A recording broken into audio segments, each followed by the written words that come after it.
बिस्मिल्लाहिर्रहमानिर्रहीम अस्सलाम वालेकुम। खाने शाने व्लॉग में खुशामदीद। इंशाल्लाह आप सब लोग बखैर व आफियत होंगे। आज मैं आपको सिखा रही हूँ मेरी सबसे ज़्यादा फरमाइश की जाने वाली और सबसे ज़्यादा पसंद की जाने वाली रेसिपी बीफ हलीम। जिसने भी मेरे हाथ का ये हलीम खाया है वो मुझसे लाजमी फरमाइश करता है और मुझे ऑर्डर करने के लिए बोलता है। आज की वीडियो में मैं आपको इसकी सारी सीक्रेट्स बताऊंगी कि कैसे ये इस कदर आसानी और बगैर मेहनत के इतना बैलेंस्ड और परफेक्ट हलीम बनेगा। तो ऐसी ही परफेक्ट और आसान रेसिपी सीखने के लिए खाने शाने ब्लॉग को सब्सक्राइब कीजिए। बिना टाइम ज़ाया रेसिपी स्टार्ट करते हैं। इसके लिए लिया मैंने एक भगोना और उसमें मैं डाल रही हूँ 1 कप के जितना तेल। इसको गर्म करूँगी और ये मैंने 750 ग्राम बीफ का गोश्त लिया है, जो देखें बिल्कुल साफ़ सुथरा और खूबसूरत सी बोटियों वाला है। पिंक पिंक सा गोश्त लिया है मैंने ये। इसमें कोई चर्बी हड्डी कुछ भी नहीं है। वैसे आप हड्डी वाला गोश्त डालेंगे तो उससे भी बहुत मज़ा आएगा, लेकिन उसकी थोड़ी सी किरचियाँ रह जाती हैं। अब इसमें डाल रही हूँ 2 टेबल स्पून भर के लहसुन अदरक का पेस्ट। लहसुन अदरक के पेस्ट के साथ मीडियम आंच के ऊपर इसको मैं फ्राई करूँगी और जैसे ही इसका कलर चेंज हो जाएगा तो फिर इसमें ऐड करूँगी मैं 1 शान मसाले का पैकेट हलीम का। ये 1 पैकेट गोश्त में डालूंगी, बाकी दालों में मैं आपको बताऊंगी कि क्या करना है। अभी हम इस मसाले के साथ इस गोश्त को फ्राई करेंगे मीडियम आंच के ऊपर ही, और इतना फ्राई करेंगे इसे कि गोश्त की बोटियां बिल्कुल गोल मटोल हो जाएं, जैसी आपको नज़र आ रही हैं। मतलब ये बिल्कुल भुन के तैयार हो गया है गोश्त। अब इसमें डालूंगी 2 लीटर के जितना पानी, और इस पानी में जब उबाल आ जाएगा तो इसकी आंच हल्की करके इसको 3 से 4 घंटे के लिए मैंने छोड़ दिया है। आज मैं अपना ख़ोरमा तैयार करके रखूँगी, उसके बाद बाकी हलीम इंशाल्लाह कल सुबह तैयार करूँगी। तो हम दालें भी मेजर करके रख लेते हैं और अनाज भी। तो यहाँ मैंने मूंग, माश, चना और मसूर की दाल ली है, और ये 1 गिलास है 250 ग्राम का। तो इसमें हम पहले सारी दालें मेजर कर लेंगे। तो मैं मेजरमेंट आपको बताती हूँ। ये हाफ़ कप है, जो मेजरमेंट में आता है हाफ़ कप वो लिया है मैंने। आपके पास अगर ये नहीं है तो आप इक्वल अमाउंट में बिल्कुल दालें ले लीजिए। मूंग की दाल ली है मैंने सबसे पहले, अब मसूर की दाल डालूंगी, और ये सारी दालें जो है बिल्कुल इक्वल अमाउंट में जाएंगी। बस चने की दाल जो है वो मैंने थोड़ी सी ज़्यादा ली है, उसमें थोड़ी सी जगह बच गई थी गिलास में, तो वो मैंने गिलास फुल करने के लिए चने की दाल जो है वो थोड़ी सी एक्स्ट्रा डाल दी थी, जैसे कि आप देख रही हैं। बस इतनी सी। तो इस तरह चारों दालों से हमने 250 ग्राम पूरे करके एक बोल में कर दिए हैं। ये एक बोल हो गया, और दूसरे बोल में हम अनाज लेंगे। तो ये जौ है, इसे मैंने ट्रे में निकाल के पहले देख लिया, क्योंकि इसमें अक्सर ज़रा मोटे से पत्थर आ जाते हैं। तो पहले देख लीजिए, और उसके बाद वही हाफ़ कप जो है मैंने जौ लिया है, और उसी हाफ़ कप से 2 बार मैं लूँगी गंदम। गंदम भी चेक कर लीजिएगा कि इसके अंदर पत्थर वगैरह ना हो। तो ये हमारा 1 गिलास पूरा हो गया दालों के जितना। तो हम 2 गिलास अनाज लेंगे, यानी 500 ग्राम, और 750 ग्राम हमारा गोश्त है। ये है बिल्कुल परफेक्ट कंसिस्टेंसी। अच्छा, ये मैं अभी सिर्फ मेजर करके रख रही हूँ, बाकी इंशाल्लाह ताला इसको रात भर के लिए भिगोऊंगी, तो रात में भिगोऊंगी। अभी हम गोश्त को चेक कर लेते हैं। 3 घंटे हो गए हैं इसको। तो माशाल्लाह बहुत अच्छा सा हमारा कांटा जो है गोश्त के अंदर जा रहा है। और ये सारी बोटियां चेक कर लेती हूँ, क्योंकि मुख्तलिफ जगह की होती हैं बोटियां, तो कोई जल्दी गल जाती है, कोई देर में। मगर हमारा सारा गोश्त बहुत अच्छे से गल गया, क्योंकि हमने 3 घंटे इसको पकाया था। तो जनाब यहाँ पे अब मैंने 3-4 दफ़ा पानी से धो लिया है दालों को भी और अनाज को भी, और फिर जब ये इस तरह से सुथरा पानी रह गया है तो फिर मैंने इन्हें भिगो दिया है रात भर के लिए। इंशाल्लाह सुबह फजर की नमाज़ पढ़ के मैं शुरू करूँगी बाकी कुकिंग।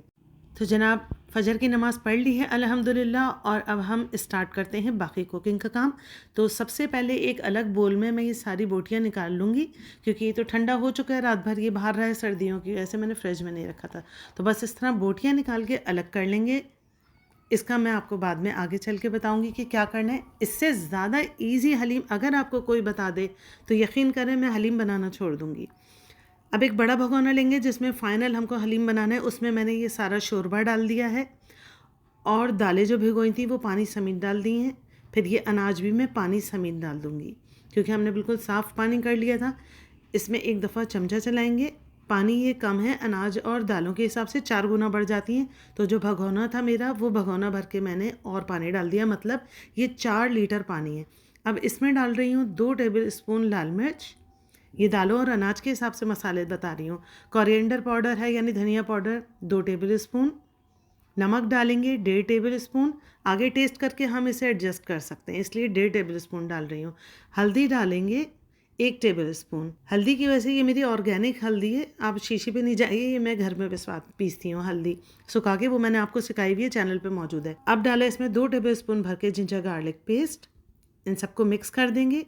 मिक्स करके तेज़ आंच के ऊपर उबाल लेकर आएंगे और जब उबाल आ जाएगा तो इस तरीके से दोबारा से चमचा चला दूंगी, क्योंकि सारा मसाला जो है वो पक के ऊपर आ गया है। तो बस एक दफ़ा चमचा चला के अब मैं इसे बिल्कुल ज़ीरो आंच पे 3 से 4 घंटे के लिए पकने के लिए रख दिया था और मैं सो गई थी जाके। अब मैं उठी हूँ 10 बजे और नाश्ता वाश्ता करके अब मैं बाकी कुकिंग का काम करूँगी। तो आप ये देखें अनाज हमारा पक के फूल के कितना ज़्यादा हो गया, और ये देखें इतना खूबसूरत सा ये पक गया है बिल्कुल, कि आप 10 से 15 मिनट घोटा लगाएंगी और ये इंशाल्लाह तैयार होगा। और उसके बाद ये वाली जो सीक्रेट है मेरी, इसकी वजह से तो आपकी कुकिंग बेइंतहा आसान हो जाएगी। आप हलीम ऐसे चुटकी बजाते में बनाएंगी इंशाल्लाह ताला। तो बस अब ये इसके मैंने रेशे कर लिए हैं जैसे आप देख रही हैं, और रेशे करने से ये भी फ़ायदा होगा कि इसके बीच में कहीं गोश्त के जो नसें आ जाती हैं या इस तरह से चर्बी होती है जो गलती नहीं है वो निकल जाती है। तो निकल के सिर्फ हमारे साफ़ सुथरे से रेशे रह जाएंगे गोश्त के, और इसको खूब अच्छे तरीके से मैंने इस तरह हाथों से मसल के पहले ही सारा रेशा अलग कर लिया है। जब सारा रेशा मैंने इस तरीके से अलग कर लिया है बिल्कुल ईजीली, टाइम तो है क्योंकि हमारी दालें तो अभी पक रही हैं, तो फिर हमारे को घोटने के लिए अब बचा क्या है। तो बस सारा रेशा जो है मैं पकी हुई दालें और जो अनाज है उसमें डाल दूँगी, और डाल के इसको पहले चमचे से मिक्स कर लेती हूँ। मिक्स करने के बाद अब इसमें मैं घोटा लगाऊंगी, और घोटा लगाने के दौरान मैं आपको बताऊंगी कि इसमें मैं क्या ख़ास चीज़ें डालती हूँ जिसकी वजह से मेरा हलीम बहुत ही लज्जत से भरपूर, जायके से भरपूर और बहुत ही मज़ेदार और बैलेंस होता है। तो जनाब थोड़ा सा ही मैंने 5 मिनट का घोटा लगाया है ताकि ज़रा लेस आ जाए। अब मैं इसमें डालूंगी ये मेरा घर का बना हुआ चाट मसाला। इसकी रेसिपी भी चैनल पे मौजूद है, तो ये भी मैंने 2 टीस्पून के जितना डाला है। इससे बहुत ही मज़ेदार सा फ्लेवर हो जाता है हलीम का, ज़रा हल्की सी खटास और चटपटापन लिए हुए। तो इसे भी हम थोड़ा सा मिक्स करेंगे। ये देखें 5 मिनट में आप ये देखिए किस तरह से लेस आ गया है। तो जनाब अब यहाँ पे ले रही हूँ मैं 2 प्याज, इन्हें छील लूँगी, धोऊँगी, स्लाइस करूँगी। आधा कप तेल गरम किया है, इसमें मैं करूँगी इसको लाइट गोल्डन। तो जब तक ये हमारी लाइट गोल्डन हो रही है, इस दौरान मैं आपको एक और सीक्रेट बताती हूँ मेरे हलीम की लज्जत की। यहाँ पे ली हैं मैंने मगे और सरचीनी। तो जनाब इसकी हम ले लेंगे 2 डंडियाँ, लंबी लंबी सी डंडियाँ होती हैं, 2 ले लें, अगर आपके पास छोटी हैं तो 3 ले लीजिए।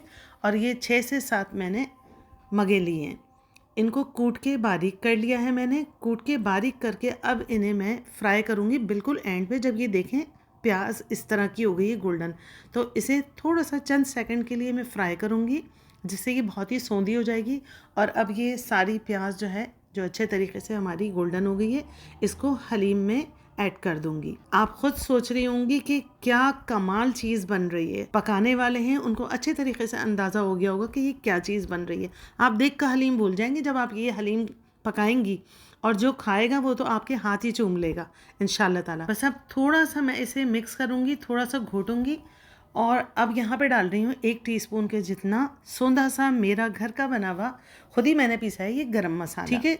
और अब ये मैंने ड्यूटी दे दी है अपने हस्बैंड को। यहाँ पे अच्छा सा जो लेस आएगा और रेशा और दालें और अनाज मिक्स होंगी वो मेरे हस्बैंड के हाथ से होंगी इंशाल्लाह। तो अब हम यहाँ अपनी छोटी सी फुलवारी में आए हैं, और यहाँ से मैं तोड़ रही हूँ पुदीना। सारा पुदीना मैंने कल ही चटनी बनाने के लिए तोड़ा है, तो इस बेचारे गंजे से इसमें जितने रह गए हैं पुदीने के पत्ते वो भी निकाल लेते हैं हम, ताकि इसकी खूबसूरत सी जो खुशबू है भीनी भीनी से जो घर के पुदीने की होती है, ये मैंने अपने हाथों से बीच से कड़ी पत्ता लगाया तो माशाल्लाह देखें छोटे छोटे से पौधे निकल आए। तो ये पुदीने जो हैं, ये पुदीने के पत्ते निकाल के धो के बारीक चॉप करके ये भी ऐड करने। तो है ना ज़बरदस्त सी सीक्रेट ये। आज से पहले आप धनिया ही डालती रही हैं, आपने कभी पुदीना नहीं डाला होगा। आप मेरे कहने से एक दफ़ा पुदीना डाल के देखिएगा, और उसको इस तरह से घोट दीजिएगा किसी को पता भी नहीं चलेगा। मगर बीफ के साथ इसका जो फ्लेवर आएगा ना वो कमाल होता है। तो यहाँ पे हम नमक चखेंगे। बहुत ही बैलेंस और बहुत ही परफेक्ट हमारा हलीम जो है वो तैयार हो गया है। तो आप इसे ज़रूर ट्राई कीजिएगा, और मेरी रेसिपी से अगर ज़रा सा भी आपको कुछ सीखने को मिला है तो प्लीज़ वीडियो को लाइक कीजिएगा, चैनल पे नए तो सब्सक्राइब कीजिएगा। हैप्पी रहिए, हेल्दी रहिए। मिलते हैं नेक्स्ट रेसिपी में, जब तक के लिए अल्लाह निगहबान।